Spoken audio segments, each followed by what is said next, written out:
draconian lockdown restrictions killed my 40-year-old wife and robbed our family of the last 3 weeks of her life. Please, hear my story and learn how Dave Williams is fighting to make sure this doesn't happen to you.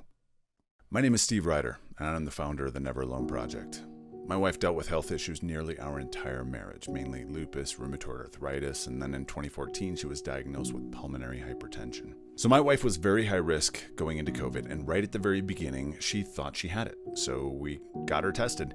And when the state finally got her negative result back 2 weeks later, she was still exhibiting symptoms, and so the doctors thought it was still COVID, and they were treating her as if it was a false negative and treating her over virtual visits, which can't diagnose pneumonia or a blood infection. After almost 7 weeks of being up and down, on April 28th, 2020, she woke up at about 3 a.m. throwing up. Wasn't even able to keep a sip of Gatorade down, so we knew at that point she needed to go to the hospital. And so she got sent to Memorial and then was transferred up to the University of Colorado Hospital, the Anschutz campus, because that's where her doctors were at. We both got tested for COVID that day, and I thought for sure I'd be able to get in to see my wife. After all, we both had fresh COVID tests that were negative. But sadly, they weren't letting any visitors in at UCH. And so I got some media attention around this issue of people being in the hospital alone, people dying alone, those sorts of things. But the hospital never budged. The day before Mother's Day, I got a call in the middle of the night that Elizabeth was bleeding in one of her lungs. They were moving her into ICU, and they told me, don't come up. I got a call a couple hours later. We think we've isolated it. Don't come up.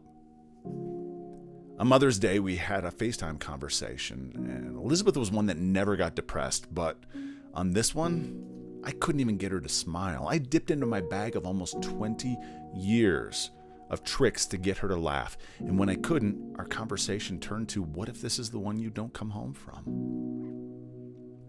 Those aren't the kinds of conversations you should have over FaceTime. Sadly, on May 19th, 2020, Elizabeth died when a blood clot hit her lungs. She died of a pulmonary embolism. I wasn't allowed into the hospital until my wife was dead despite numerous pleas. When I got home that night, I broke the news to our boys.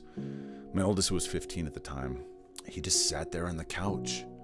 He sat, and after about 10 to 15 minutes, I put my arm around him and I said, "What's going on in there?" And I tapped his chest. He said, "Dad, I'm equal parts sad, equal parts pissed. Because the last 3 weeks of my mama's life were stolen from me." How many people have had those last moments stolen from them?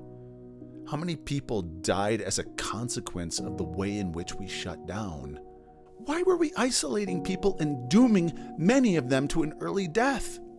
I saw this in my life in 2014 when Elizabeth was diagnosed with pulmonary hypertension. Her doctors came to me and said, "Steve, this is an end-of-life situation."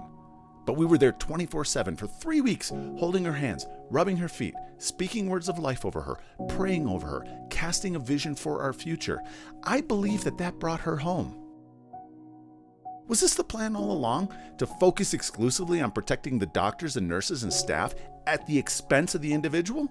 Can't we balance that with giving the individual what they need? So here in Colorado, we tried to run a bill in 2020, House Bill 2014-25. And right before it went to committee, the Hospital Association came in and changed it from a requirement to let visitors in to a suggestion that hospitals review their visitation policies. My representative that ran it asked if I wanted to pull the bill or to keep pushing with this toothless version. So because the governor had indicated he would do a public signing, I figured I would get some press about this issue. Sadly, our governor reneged on that indication, and it was quietly signed with virtually no press. But I'm so appreciative of Dave Williams because when it got to the floor before that vote, he proposed an amendment that would have taken out that strike-through and reverted the bill back to its original form. Dave went to bat. He has a real passion for this issue. I saw he's willing to take action and do what he can to continue this fight here in Colorado, and if he gets the Republican nomination, he'll take this fight to D.C. I did have a conversation with Congressman Lamborn while Elizabeth was in the hospital. He tried getting me in and wasn't successful. But then after Elizabeth died, I had a conversation with his chief of staff, Dale Anderson.